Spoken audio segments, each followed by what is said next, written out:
Whakahuti mai anō. Kua whakaungia e te kāwanatanga te mana o te kuraiwi o Ngāti Kauwhata.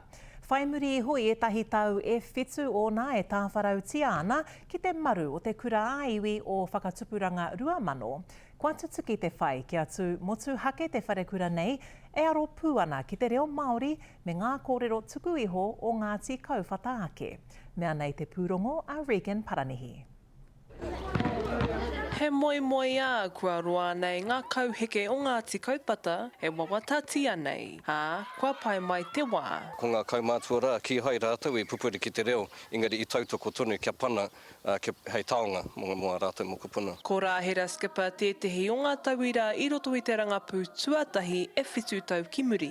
Hei tāna kua tōia mai rā te kura nei i āia ki tōna ahurea. Kore te tino mohio i te reo, kore te tino mohio no hea au.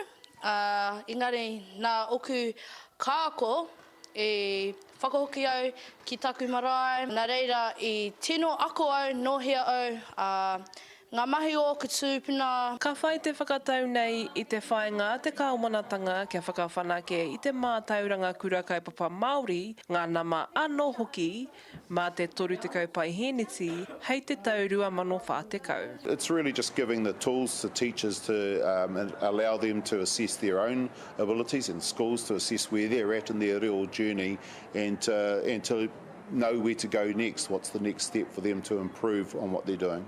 Ko te whai o te kura a iwi o Ngāti Kauwhata, kia whakatōkia i te hitori o te iwi, e whita ai te ora o ngā kōrero, maroto i ngā whakareanga. Me whai a tātou tamariki wahi kia paupau pai ai rātou, i roto i tēnā akoranga. Kia tai ai te iwi ake te whakaako i a tā mātou ake, tikanga mea mātou ake taonga.